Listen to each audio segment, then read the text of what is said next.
Hi. Okay, I think I'm live now. Maybe. Hi, everyone. I am so thrilled you're here. My apologies for the kind of strange setup. I'm in my office, not in my sewing room, so that I can have the computers here. And can everyone hear me okay?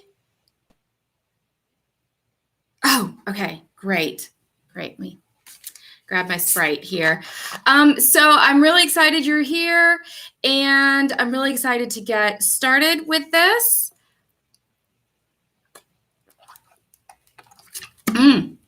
So this is just going to be some basic stitches, and I'd love to see in the comments if any of you have experience with smocking before, or if this is like your very first seeing it done.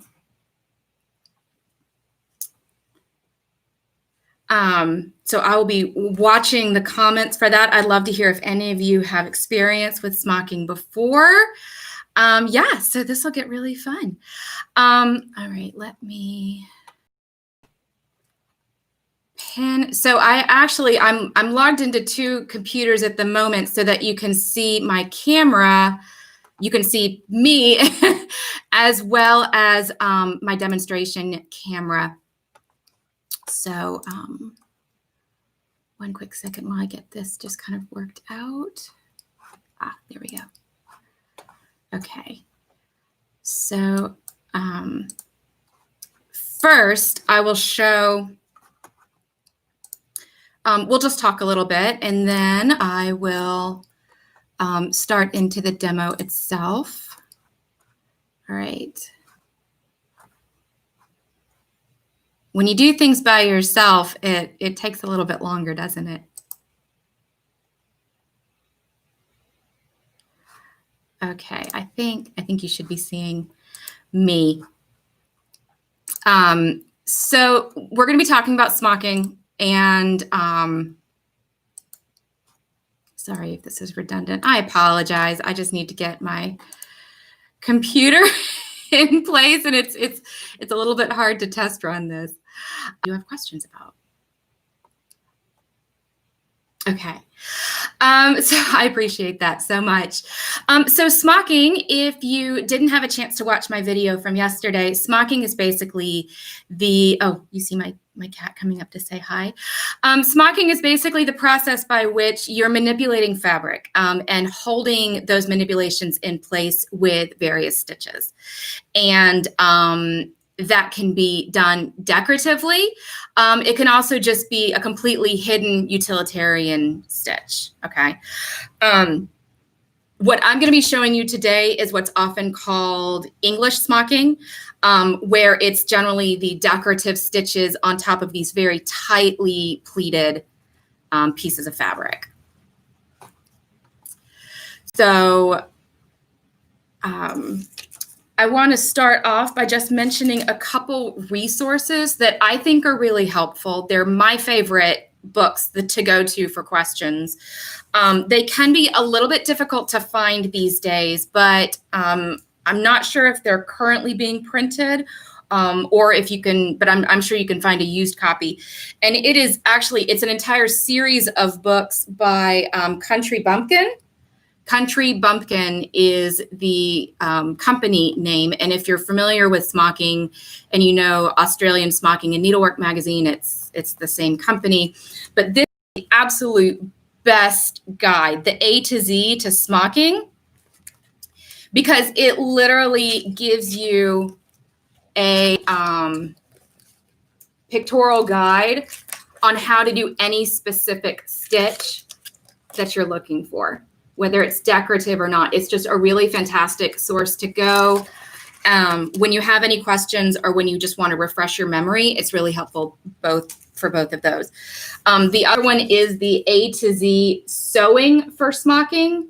Now, the focus of this company is children's garments, but a lot of the same concepts apply. So that's why I still think they're really helpful. And this just goes into things. It includes things like lace insertion, as well as how to block and insert your smocking into a garment, into the larger garment, tips for keeping your pleats straight, and tools to use. It's got a whole section on different fabrics and the way they behave. So this is it's a really nice, easy to use reference, and I like this as well. There is another book. So, I mean, really, this company, they have a ton in this series that I don't have. Things on black work and crewel embroidery. There is one specifically on bullions. So if you've ever seen or heard of a bullion rose, then this is, this is a really great resource. But it's for other things too. So I mean, like, you can make little figurines, you can make animals out of bullions. You can make anything pretty much out of a bullion. So depending on if you're trying to recreate something historical, or you're just kind of having some fun, and you just want to figure, you want to put a little cat in there, either for your own benefit, or if you're making for a child, those are always really fun. Like, here's a koala bear. So yeah, this is just really nice because it takes a lot of the guesswork out of it for you. Though the figuring out of things is also a lot of fun, but sometimes you don't have time for that, right? And you just want someone to tell you how many wraps is this going to be, or how many stitches is that going to be. So this is, I'd say, an add-on choice, right? Once you kind of get going and really, want to learn more about other kinds of embroidery that you can maybe incorporate into your smocking or into other areas of your garment. So just that series, the A to Z series, and it's by, the publisher is Inspiration Books. It says on the title, on the spine label, I know them as Country Bumpkin. They're out of Australia. So have fun looking for that. They're not terribly expensive. I think I paid $30 for each of these, but honestly, the value, I think, is absolutely worth it, because the way they're showing how to do things hasn't changed. I mean, really, smocking hasn't changed in like over 100 years. So we're doing things pretty much the same way we were then. So, it's still going to be valid, right? Okay. Now, there are a couple online resources I want to let you know about. These are actually books that were published back in the 19-teens and have instructions for smocking in them. So if you really want to feel like you're being as historically accurate as possible, and you're doing, those Edwardian or 1920s, you can actually use instructions that were published at that time for home sewers. And really, it's the same thing. That's one of the things I think is just so entertaining about smocking, is that when I found these books and was reading these instructions, is literally the same thing that I was told to do in a class 13 years ago. And that is, let me see if I can share my computer screen with you. And then you'll be able to see. Oh, William, that is awesome. You've been smocking for 25 years. I'm halfway there. That's cool. I'm going to have to go look up your work. It is a skill, and it is an art, and it's so much fun to mention. And this is a book by a woman that I actually like multiple. She wrote a bunch of different books. So the author is Mary Brooks Picken. And her name isn't associated on this, but she published as part of the Women's Institute of Domestic Arts and Sciences. And so this is one in a series of books that she published, and this one was reprinted again in 1934. She originally started this series of books back in the 19-teens. And I'm just at HathiTrust, HathiTrust, which is a really fantastic resource for books that have been digitized by partner libraries. And so many of them are out of copyright. and are freely available. You don't have to have any special logins to get to them. They do also have some resources that are protected by copyright. And so if you're part of a library network that has access to those works, then you can see those as well. Oftentimes, public libraries may have a HathiTrust membership. So just because it's a subscribed resource, don't assume that you don't have access to it. And I guess I should say at this point that I should warn you, I'm an academic librarian by profession. And so, yeah, I really love helping people figure out that they actually have access to a lot more resources than they think they do, just because of their public library or, who knows, they'll have other options available too. So, yeah, so is everyone able to see my screen at the moment? I'm afraid you can't see my screen.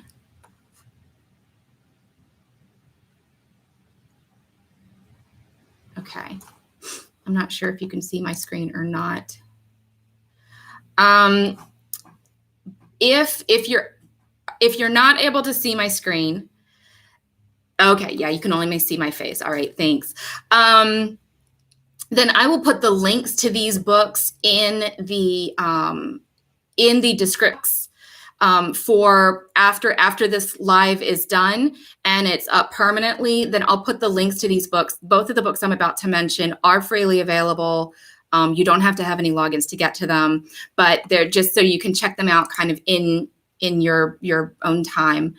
And the first book I'm going to mention, that's very frustrating because I went all through Zoom to try to make sure I could have two screens at the same time, but okay, we will deal with this. Yes, the first book it's by Mary Brooks Picken, and it is called Modern Dressmaking. Let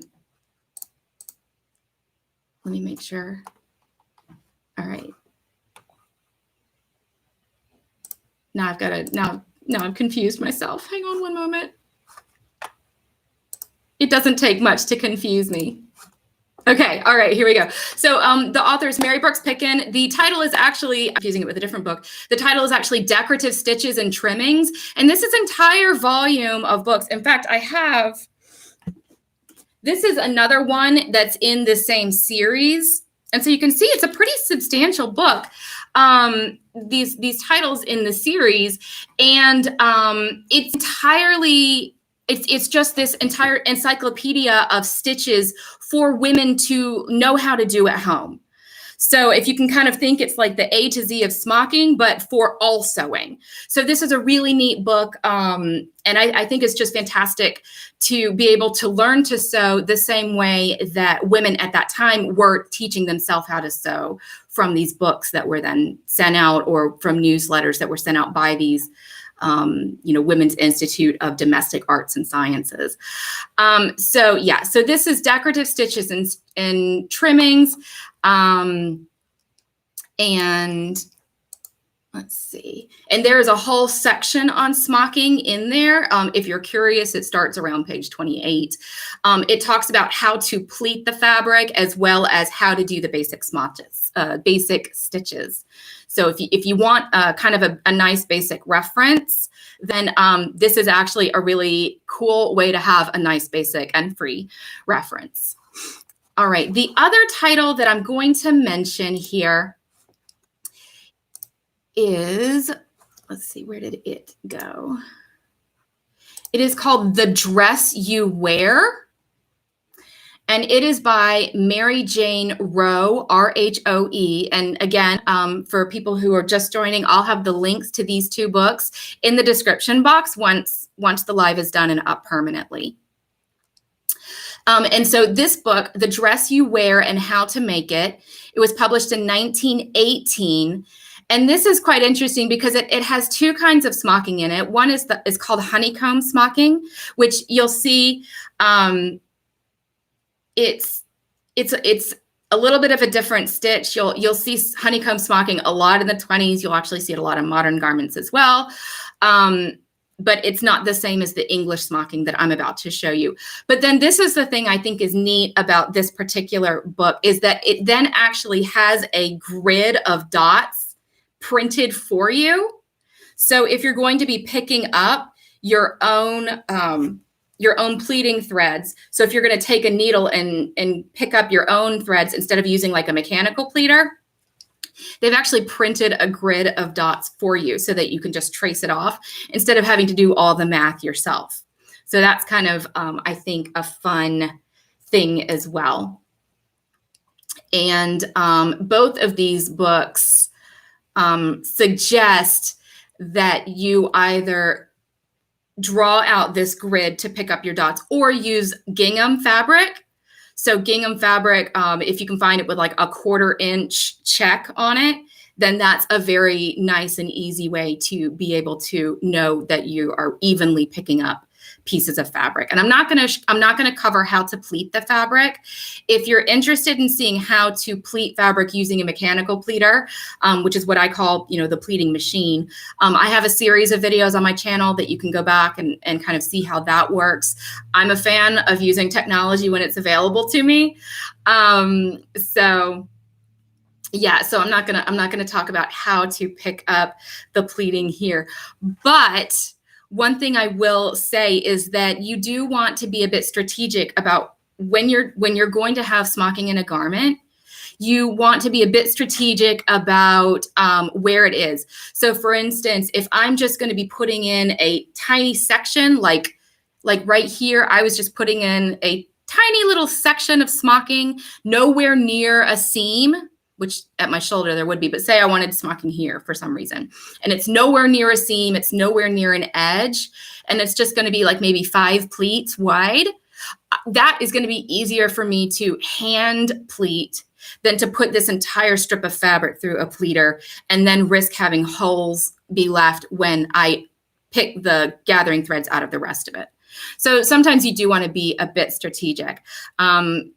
Using a mechanical pleater for an entire section is really great when you're going to have smocking all the way across the front, or at a seam, somewhere where there's a very distinct edge, or where it's not going to be surrounded by a lot of smooth kind of plain fabric.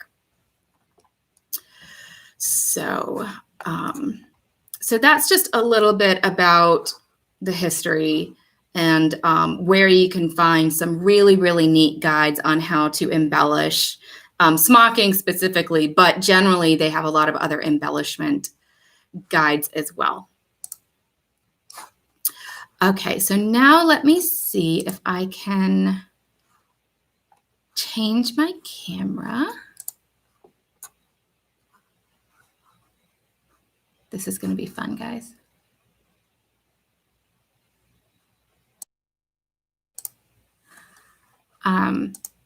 So that you can see my overhead camera. That's what I'm really hoping to do here, is for you to be able to see using my overhead camera here. Okay.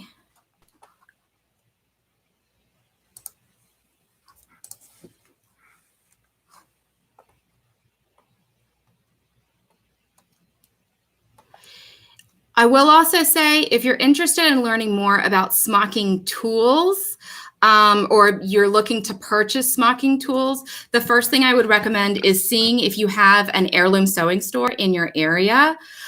Depending on where you live, you may have one or multiple or none. Being in Alabama, I'm kind of really fortunate to be surrounded by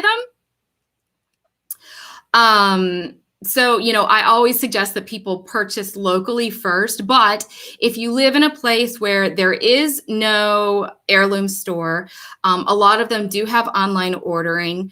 Some of the ones that I tend to go to the most are Farmhouse Fabrics, both for floss and for needles and for books and instruction and patterns. My local store, the Sewing Room, does also sell online. So those are just a couple options for you. Okay, so what I'm going to be showing you is I'm going to be working on what's called an insert. And you can purchase these pre-pleated from a store, or you can make them yourself if you have a mechanical pleater. And this is just the width of fabric pleated up into like usually 10 or 13 rows or so. And it's called an insert because it's really common in children's clothes to just have this kind of strip of smocked fabric and then set it inside like a set of overalls or, some other kind of piece where the rest of the garment is just plain fabric. So it's nice to be able to buy these. This is an example of a smocked insert. So you can imagine if this was like a pair of boys' overalls, this would just be kind of like, here in the inset. Okay. I'm very, very upset with Zoom at the moment. I followed all their directions and this didn't work out the way it was supposed to. So we're just going to soldier on, right? We're going to make this work. Okay, so, all right, okay. And so apparently, even though I'm surrounded by really nice cameras, we're using the one on my computer. So I appreciate y'all's patience and working with me through this technology snafu. So the floss that you use for smocking, you have a couple options. This is one of the most common. This is just DMC 6-stranded embroidery floss. I have smocked with Anchor is another really great brand. Some of the big box craft stores will carry less expensive floss brands that I don't love. I forget what the brand is even called, but this was smocked with whatever Hobby Lobby carries. At the time, that was the only store available to me. And I mean, it worked, but it wasn't as smooth of a it wasn't as smooth of a process as I would have liked. Otherwise, I find DMC and Anchor threads, they hold up really well. They don't break. They're less likely to fray. They just go a lot more smoothly. So this is but really you can smock with any 6-stranded embroidery thread. And this just happens to be one that I have. Another option that's very common is Floche. So that's how you spell it. Floche is very popular. It is a high quality cotton embroidery thread. The only thing you need to keep in mind is that one strand of Floche, so like that little strand, is actually thicker than one strand of embroidery floss. So see how tiny that is. It's about half, again, as thick. I know that doesn't look like much on your computer screen, but when you're talking about putting it through a needle, it definitely makes a difference.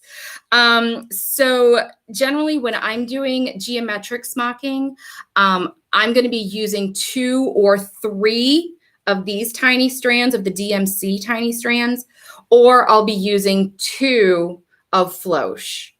Because generally 2 strands of Floche are about the same thickness as 3 strands of DMC.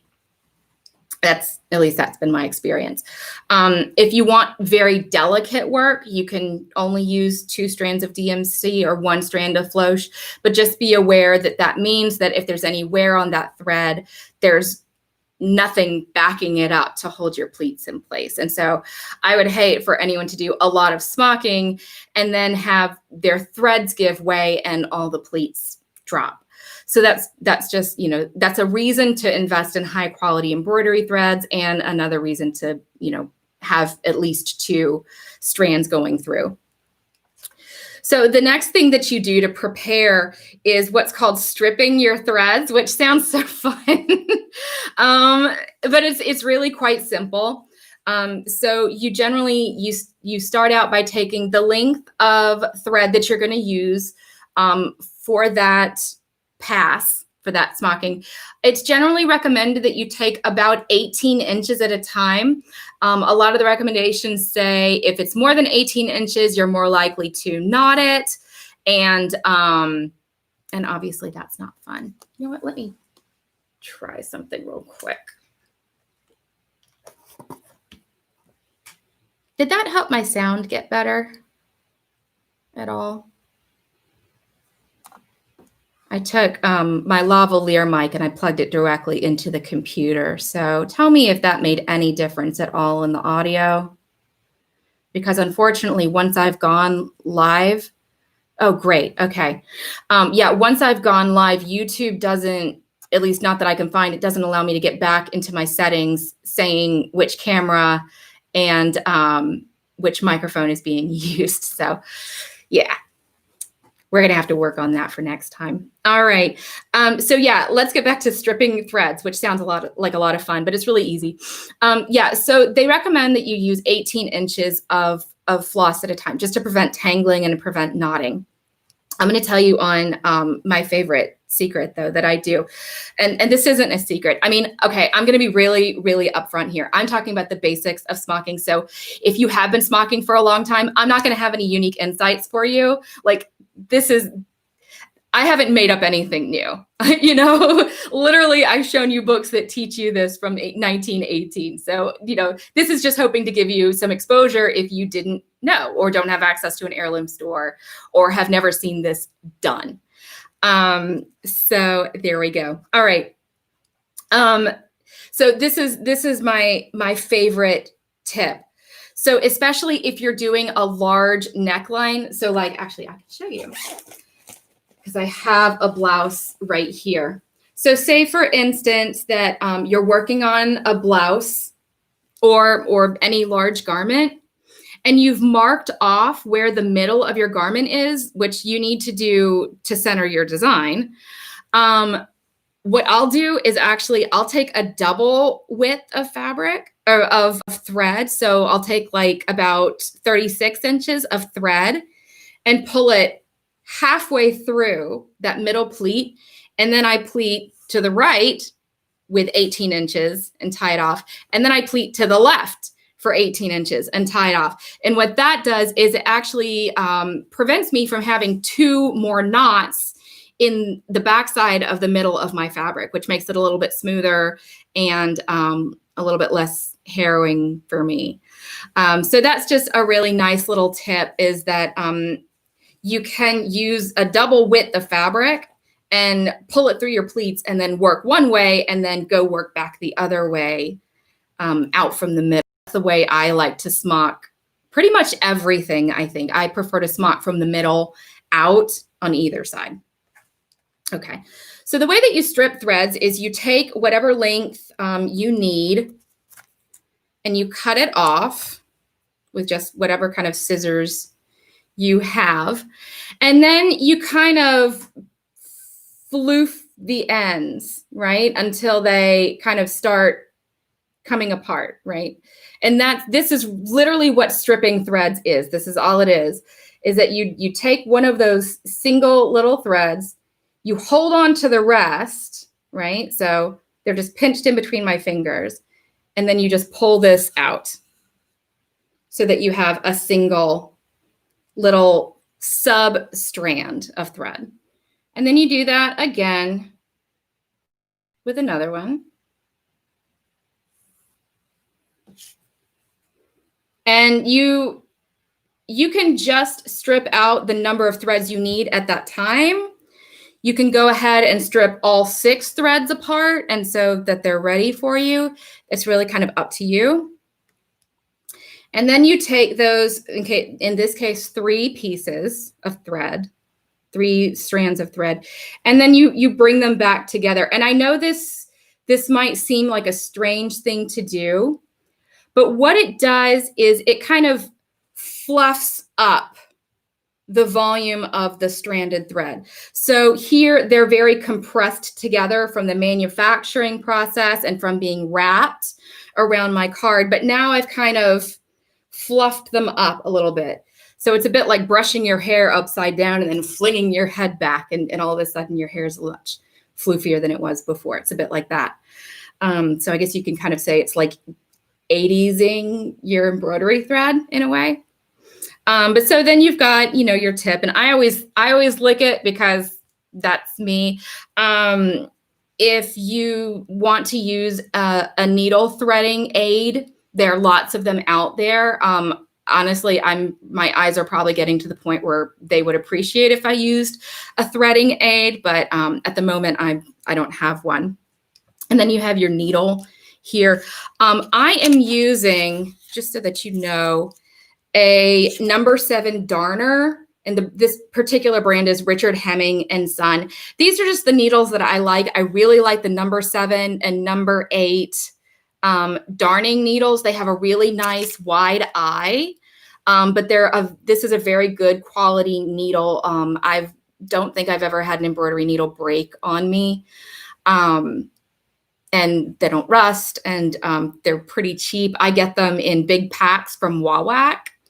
So yeah, they're not so expensive that like I mind if one goes missing, but they definitely hold up well. So yeah, I like the number 8 and number 7 darners as a preference. So yeah, I just lick it, and then I don't even think you can see that as the eye of the needle.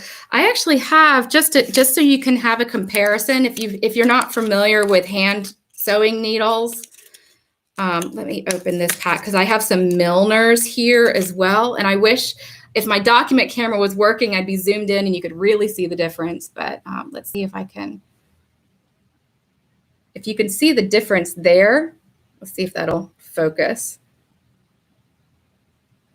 You can see the eye, the length of the eye on the darner is like 2 or 3 times as long as the Milner. So, you can just pick what thread is, or which needle is comfortable for you. I also like these because they're not particularly short. So I just find them to be very comfortable in my hand. All right, so I'm gonna thread that real quickly.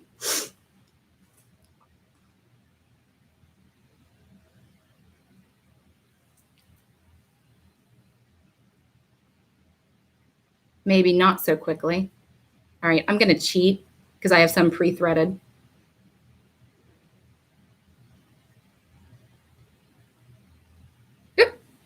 Yeah, I'm gonna cheat. Sorry, guys. So here we have our embroidery floss that is pre-threaded. This is a fairly long piece. This is one of those do as I say, not as I do situations, because like I said, I like to use longer embroidery pieces.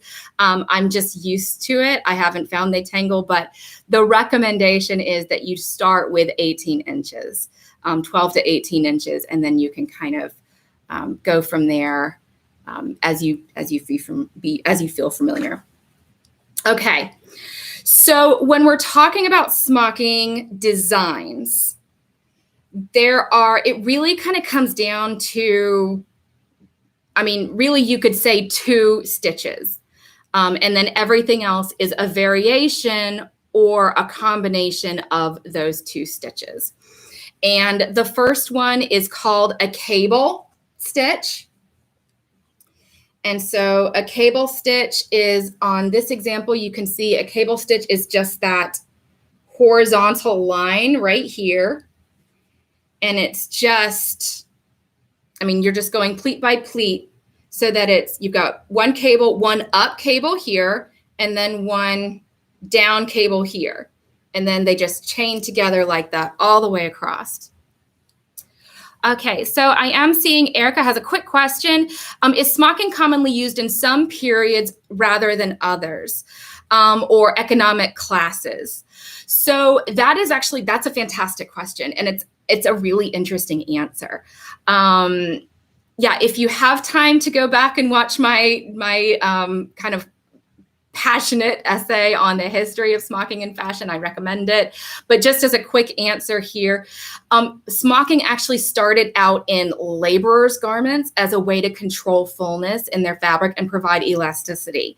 And then it entered high fashion kind of in the 1880s or so, 1870s or 80s, as part of that arts and crafts or aesthetic or artistic movement. Honestly, I need to get straight my understanding of those words. And so because that movement was focused on kind of taking the bucolic, dropped my mic. it was focused on getting back to the simple life and incorporating kind of mindful craft into modern kind of higher society fashions. So that's when you started to see smocking come into women's garments and children's garments. And then it kind of continued from there. It entered into more of the mainstream fashion. And you see it in the 1920s and 30s. And then it kind of fades a bit. It fades quite a bit from women's fashion, but it very much continues strongly in children's clothing because it's a very comfortable way to provide shaping and control of fabric. So it's really comfortable if you've ever worn a smocked top or a smocked dress, it's like really, it's kind of like wearing yoga pants, right? So yeah, that's kind of the answer. But it is I think it's absolutely a craft and an art. And I think it's a fantastic way to incorporate some of that ease and comfort into your garments, especially for those of us who are at home a lot and are sometimes like scrambling to look halfway decent when it comes time for like a work Zoom call, you know? So to make a cable stitch is actually really straightforward. And that is, I'm going to take a moment and let's talk about how I'm holding my fabric. So generally you smock you take your needle, point it to the left, take it through the pleat, and then bring it back to the right and through the next pleat. So you're always smocking to the right. If you're left-handed, you can actually smock to the left, but most people, even left-handed people, tend to learn to smock always going to the right. So your needle is always going to be facing to the left, and your needle is always held parallel to the floor. So whichever way your needle is moving, it's always going to be held horizontally parallel to the floor. So to make a cable, sorry, I was talking about holding, how you hold your fabric.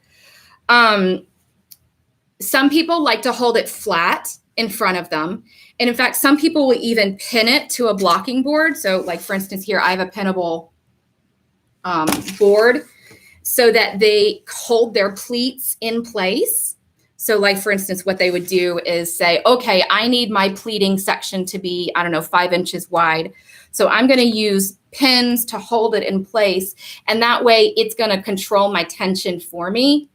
I think, okay, I might not get this wording correctly, but I think in knitting, there's something called a frog that helps you in your tension and your spacing of your stitches. And so this would be kind of a similar thing. If you want to block out your smocking before you do it so that it controls the tension and make sure it's not too tight, that's one way to do it. Others will simply hold it in their hands. So just kind of, I like to hold the excess bunched up in my fingers, hold it in their hands, and then embroider this way. You don't use a hoop like you would with surface embroidery. But this is the way that I have particularly found it's most comfortable is I actually hold my smocking sideways. So instead of holding all of this bunched up to the left, I hold it bunched up in front of me. And that way, when I'm smocking, I'm actually going up this way. Again, this is, thank you. Giggle Pants, thank you for commenting. I'm not a knitter. I know there's some kind of device that can be used for spacing out your gauging, but I don't know what it's called. I'd really appreciate it if someone knows that and puts it in the comments so I don't say something incorrect. But yeah, so you can kind of experiment with the way you hold your smocking until you find what's comfortable for you, because it is a very repetitive motion. And some people find it awkward to go across their chest and then back. Ow, stab myself. Some of that might depend on how much chest you have. But, so I actually like to go this way. But a basic cable stitch is really just, you go in the pleat, and you use your gathering threads as a spacing guide, right? So you can kind of see the gathering threads through here. So all of your smocking plates, designs, are going to show the stitches based on the number of rows, right? So you just go out, over and to the right, and then through the next pleat. So can y'all see how I went out of one pleat and then I came through the pleat that's to its right, but at the same level, right? So they're just right together. And what that does is then when I pull this through, it creates that little cable, okay? So that was, what did I do there? I did a down cable there. So a down cable means that your needle, your thread is coming from the top of the cable, right? So that's called a down cable because the cable itself is on the bottom side. And then the next step you do is an up cable, which is you go over to the next pleat,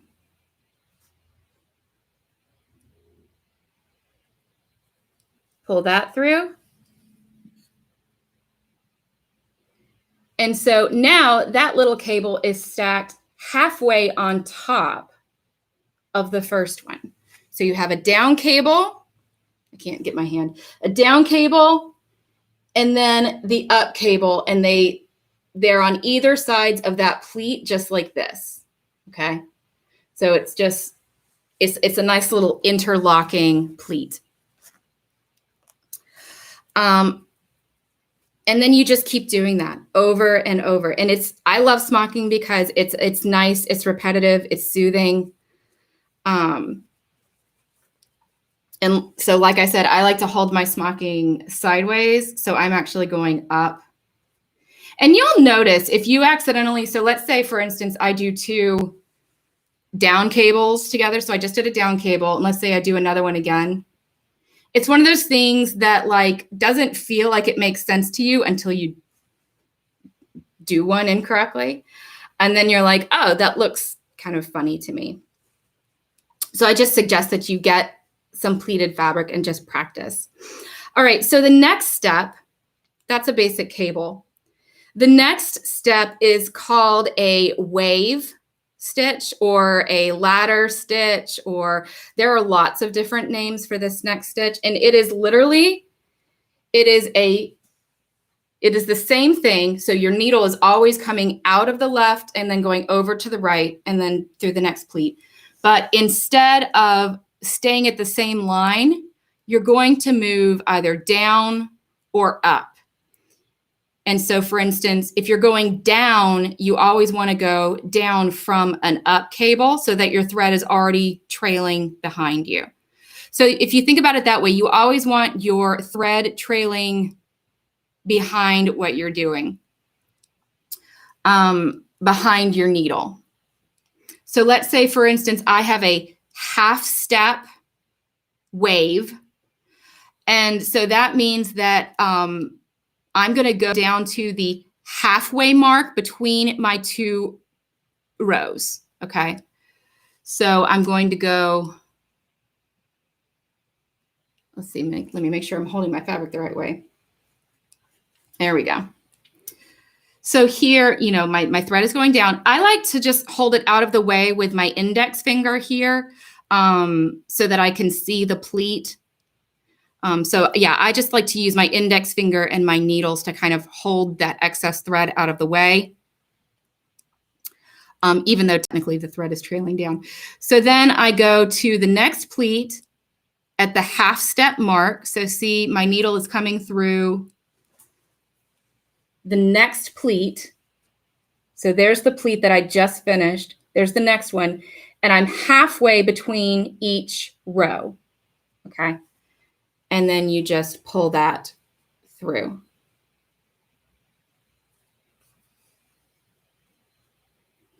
And then you'll do that again.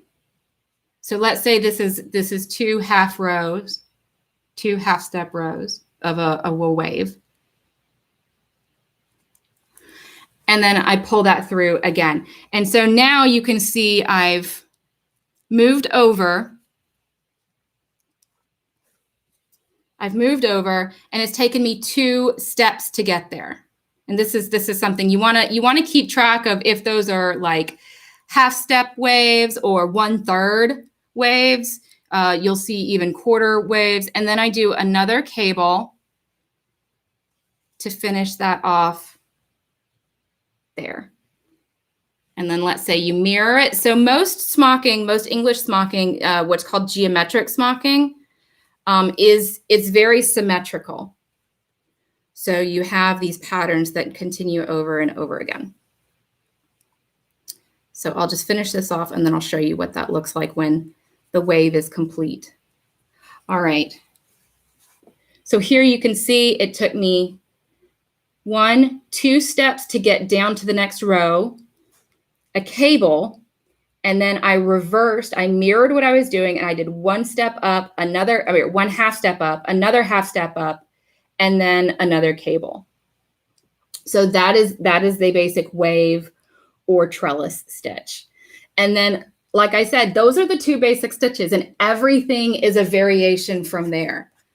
So, like, for instance, let's look back at this Argyle pattern. This is just a combination. Let me hold it so I can see what I'm doing. There we go. So you can see here I have a row of cable stitches at the top. And then I have this one, let's see, so that's 1, 2, 3, 4, 5 steps going across like 2 rows, 5-step wave, and then a cable, and then 5 back up, and then another cable, and then 5 there. And here I have another. So it's 5 up and a cable that meets that other one, 5 down, a cable that meets up with that other wave, 5 up, 5 down, etc. And then crossing it in the blue, I have cable, 1, 2, and I think these actually, no, they do. So that's the stitch that I just showed you. Cable, 1, 2, down cable, 1, 2, up cable, 1, 2, down cable. So this entire design is just made up of cable and step. And then everything else is just, and I dropped my microphone again. All right. And then everything else is just a matter of how is your spacing done. So let me pull out some, that's so light, you're not going to be able to see that. I've got some other examples behind me.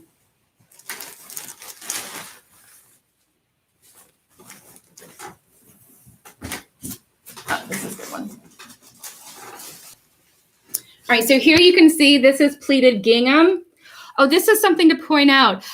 If you are wanting to work on gingham, which is fantastic design, or a check or something like that, you can use 1/4-inch gingham to actually do your own hand pleating, because each line of the check is going to do your spacing for you. Or you can just use any size gingham and draw off your own grid, or use a mechanical pleater. But as you can see, there's this kind of funny moire effect. This happens when you put gingham through a mechanical pleater. No one has been able to figure out how to get it to come out straight in a mechanical pleater. It's the way the fabric is rolled and runs through the needles. So I kind of like the moire effect. I think it's kind of cool, but I'm, nerdy like that. If you wanted to keep your color very precise, then you would want to hand pleat any kind of gingham or, check that you had, if you wanted to make sure that the colors kept constant. There are some really good examples out there, but just so you didn't wonder what was going on with the coloring here, it's not your computer. This is just what happens when you put gingham through a mechanical pleater. But you can see here, the smocking I've done is in a really nice bright pink, so it'll be easy to see. And this is, again, this is just a combination of cable stitches. Let me get out my swisher thing again. So cable, a row of cable at the top. When you're doing a bishop dress, or really when you're doing anything, I like to have a row of cable stitches right next to wherever your seam or neckline is going to be, because a cable, a line of cables together is the least stretchy stitch. It's the least elastic smocking stitch. So a row of just cables is going to help keep your fabric from warping out of shape. So it's a really good idea to have one or even two rows of cables. It's kind of like, think about it like holding a holding row in your gathering, right? And then that can just bump up right up against the whatever your seam is. And in fact, oh, I don't have it on this particular dress. It's also best practice to, especially for necklines, to do a row of cables on the back side as well of that same level. And that's just going to help secure your pleats so that when you're doing your sewing, you're not having to fight against those gathers going wonky. It's just going to help keep them, regular. But as far as this plate's concerned, you can see I've got a line of cables. Here I have 1, 2, so up cable, down cable, up cable, down cable, up, wave, and then what is that? Down cable, up cable, down cable, up cable, wave, and then a few more steps, and then we mirror. So this is literally, it's just a combination of cable and step up or down, and then mirrored back the other way over and over again. This is a pleat. I mean, I just made this plate up. I think I did this in some car trip. So I just kind of made it up as I went along and then repeated it over and over and over again. I think I made this one up. I hope I'm not claiming credit if I found this in a magazine or something. So yeah, the beauty of smocking is that it is stretchy. And some stitches are stretchier than others. So if you think about a wave, if you think about a cable, let's say that my fingers are 2 pleats, right? So if I take a cable and I bring it around here and back at the same level, so I'm coming out and going into the next pleat at the same level, that's not very elastic, right? That doesn't have a whole lot of give.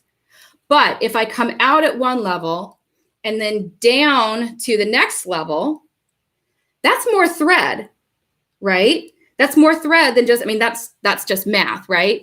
So that's more thread going down than up. So that means, well, let me do it the other way. That means that there's now give. I'm not showing it very well, but there is actually more. So the more steps you have in a wave, so the more steps up and down before you have a cable, the more elastic that's going to be. And that's why if you look at this pattern is quite stretchy because it's mostly those step waves and not so many cables.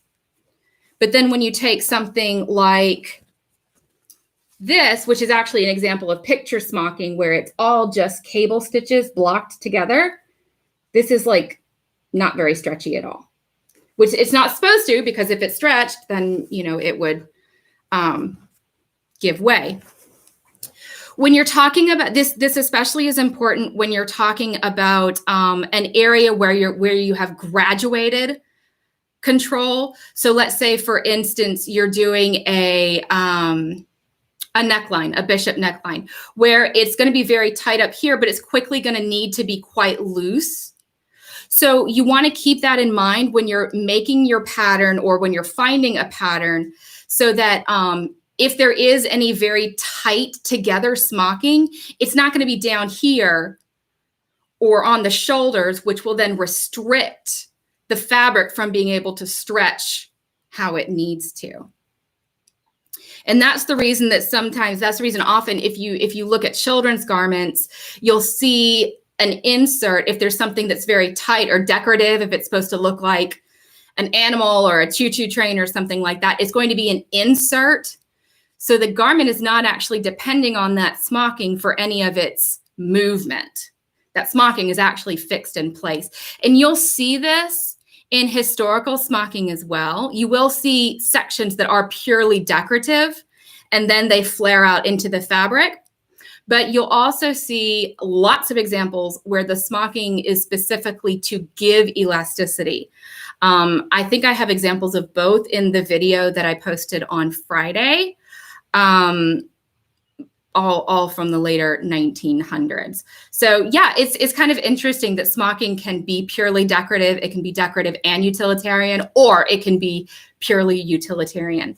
Another kind of neat thing that you can do is, so I mentioned back smocking, which is it's doing these same stitches just on the back side of the fabric. But actually, when you do that, it can create a kind of imprint. So it's almost like an embossing on the fabric above it, which, if you don't want that effect, then you need to be a bit careful about all the back smocking you do. Back smocking is usually done, again, to provide control and security of the fabric. But you can actually use back smocking to your advantage to create some really neat kind of embossing effects. And it's a little bit difficult to see on this.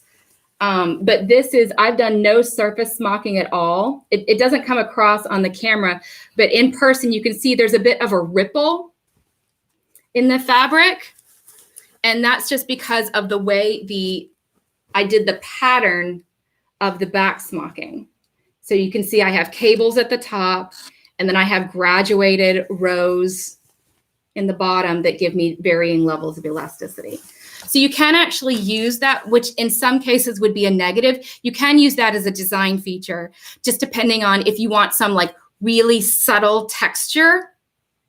That's a way that you can incorporate smocking into a garment.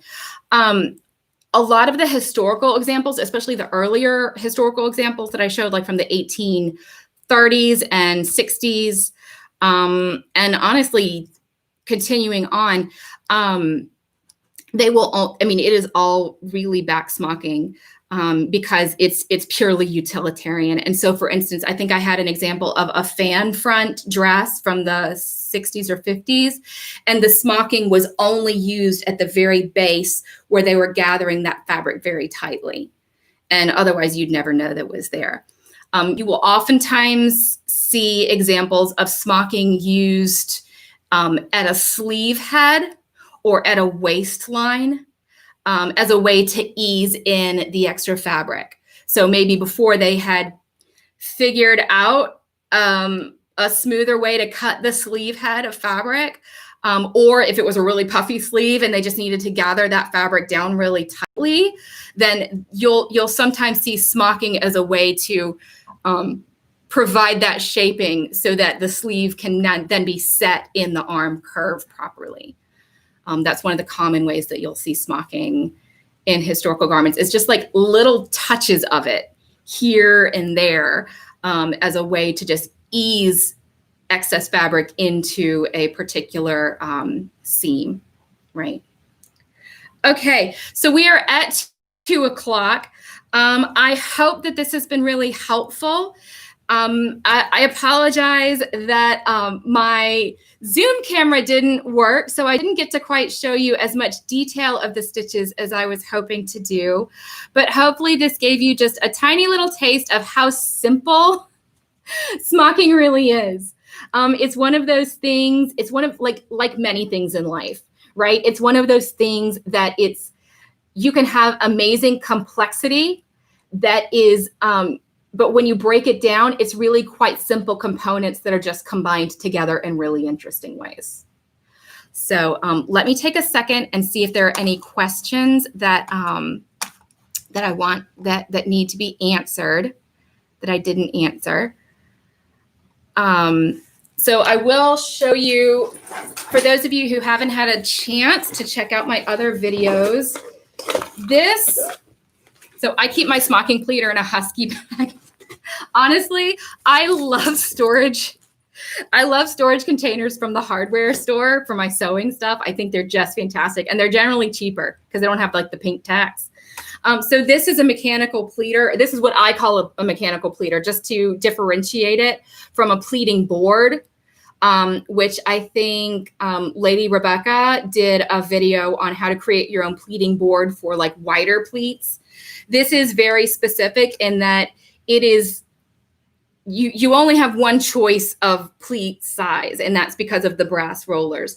And so then the fabric goes through here and goes through these rollers and then is spit out onto the needles. So that's the way a pleating machine or pleater, mechanical pleater works. If you're interested, mine is specifically called the Little Amanda. There are a few different brands out there that are still made. They haven't changed their design since they were created in, I think, the 50s or 60s or something. Honestly, they haven't been around too terribly long. You can also buy an iron-on dot, like a page of iron-on dots to just iron onto your fabric, and then that gives you the grid to then pick it up by hand, or you can draw it on by hand, just kind of whichever you prefer. Pleating machines range in price depending on how many rows it has. Mine has 16 rows. It's one of the smallest that they make. They make them as wide as I think 24. They might even make a 48 row. But honestly, I have to say, the bigger the machine, the more difficult it is to control. And the more irregularity you have in your pleated fabric as it comes, because it's not always able to work all that fabric at the same level of pressure all the way down the bar. So you really kind of want to think about what is the least amount of rows I'm going to need. And then if I ever do want to do a project with like a whole bunch of rows, which is not often, I'll pay my local heirloom store to do the pleating for me. So it's worth it for you to find what your local heirloom store is, because they will actually do the pleating for you. Some places will even, if it's like a bishop dress that you're making for a child, they'll even do the cutting and sewing. But like I can cut and sew my fabric together, and I can take it and I can say, can you pleat this in X rows? And it's not very expensive, and it saves me a lot of trouble. And that way I don't have to buy the machine for myself. Okay. Yes. So it's crimping the fabric as it goes through those brass rollers. It is crimping the fabric. And then you'll often see people will do what's called blocking the fabric, which is kind of like blocking. It's similar in concept as blocking knitting, in that, your fabric may have been stretched and warped as you were smocking it.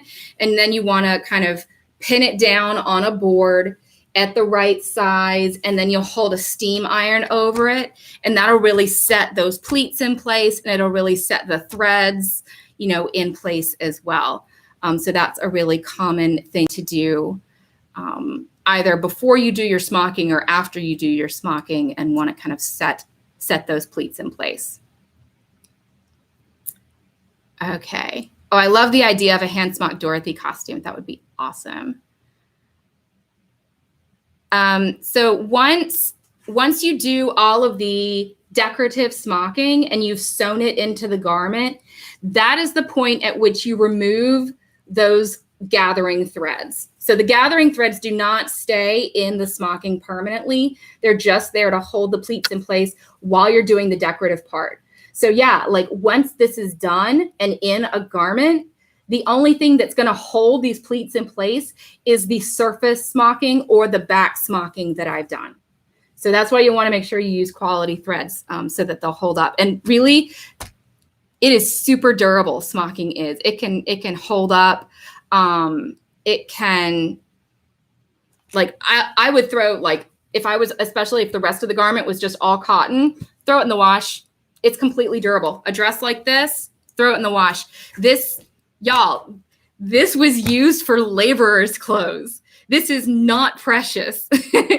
This is actually a really durable way to manage your fabric. So, once you have the smocking done, you don't have to treat it with kid gloves. This can play hard. And anyone who lives in the South and has seen kids at daycare or like a church on Sunday will tell you kids play hard in their smocking, and it will last generations. Okay.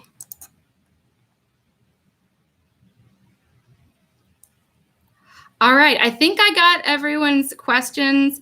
Yeah, are there special care and wash requirements for? No, just whatever, whatever the rest of the garment calls for. You're going to be using 100% cotton thread for your smocking. Some people will have concerns about dye fastness of their threads, in which case, if you want, you can actually wash your thread ahead of time to see if there's any dye release. But again, I've always, used DMC or Anchor or like a quality brand embroidery thread, and I've not had any bleeding or dye fast issues. So that's just kind of something to keep in mind. Yeah, it's super durable. It's super accessible. Yeah, pleaters are not super cheap. They generally do range in the 100 to 200 mark. You can sometimes come across one in like an online auction or a thrift store, or you can ask your local heirloom store or your local smocking guild. And sometimes there will be someone who is like destashing and is willing to sell theirs. And I mean, like I said, the design hasn't changed in decades. So they're really solid quality things. Pleaters are. They're pretty sturdy. Don't be scared to use it, Olivia. Just get some spare fabric and just start cranking away, and see. Start kind of like you would have a swatch like guide on how to do different stitches and different settings on your sewing machine and what they do. You can kind of do the same thing with smocking. Smock different kinds of fabric and keep those little samples so that you can know, okay, well, this is Imperial Batiste. So how much is it going to squinch up on me? Which Imperial Batiste generally squinches up about 3 times. So 3 inches of fabric will turn into 1 inch of pleated fabric. But if I'm talking about corduroy, that's a way thicker fabric. So it's going to pleat into a different, width. Velveteen can be pleated very carefully. So yeah, just get some swatches of fabric and pleat them and kind of see how it goes, Yeah, can you use linen or cotton thread that matches the fabric? Absolutely. The main thing you want to do is, that would be especially something to be recommended if you only want to hold the fullness. You're not looking for the decorative aspect of it. If you want to use a very sturdy thread, especially on the back side, to hold the pleats in place, then you could try. And I think they make linen embroidery floss, linen like stranded embroidery floss. So you could try that as well, for sure. I'd really be interested. I've also seen people smock with silk embroidery threads. You can do ribbon. I mean, like there's no police. There's no like gatekeeping in my perspective. There's no gatekeeping on how smocking is done. So can something be used or not? I'm inclined to say, sure, try it. And it may work the way you want it to. It may work not the way you want it to. But you've learned something in the process, and maybe you want to incorporate that into a different project. So, linen, silk, and cotton, natural fibers are kind of the default, right? And especially in the heirloom world and historical world, we all kind of go towards natural. Any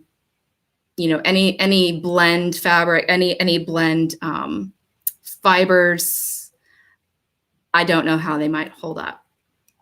So yes, I am on Instagram as Little Crocus as well. I will be upfront about the fact that I don't post on Instagram nearly as frequently as I tell myself I will, but I need to get better about taking pictures that I can post on Instagram, especially of my works in progress.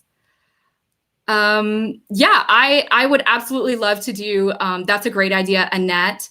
on a future video of pleating on different kinds of fabrics. So that's definitely something I can work on for the future. Thank you, Casey, for putting my Instagram handle in there. Lauren asks, is there a particular weight of thread that you would suggest? I default to 6-stranded embroidery or floche embroidery. So kind of embroidery weight, just, make sure it's a good long staple cotton or, other fiber. But again, also remember, I'm doing my smocking mostly to be decorative. So it's quite possible that you could use regular sewing thread, like upholstery thread, if you just want it to hold on the backside. And in fact, in the video I showed yesterday, some of the historical garments that I've examined actually do just use a really thin kind of sewing thread to hold the smocking in place, because it's not meant to be seen. The focus is on the manipulation of the fabric, not the thread that's holding the fabric in place. So it kind of depends on what your end goal is. But if you want to do the more visible geometric smocking, any kind of embroidery weight thread is going to be fine. Yeah, I think that's it. All right. I'm sorry that I ran over. Yeah, and I will try to get to any other questions that I didn't get a chance to answer live. I'll try to answer them in the comments. Once this gets processed and up on Facebook permanently, I'll put links to those 2 historical sewing guides that have smocking instructions in them, because I think that's really neat. And like I said, the instructions haven't changed. This is the same way that we've always been doing it. So yeah, but I hope this helped. And thanks so much, guys. Have a great rest of your weekend. Let's see. I would show you my cat, but he wandered away. All right. Bye. Oh, there is not a badge for this live. Sorry. There is a badge for the video I posted Friday.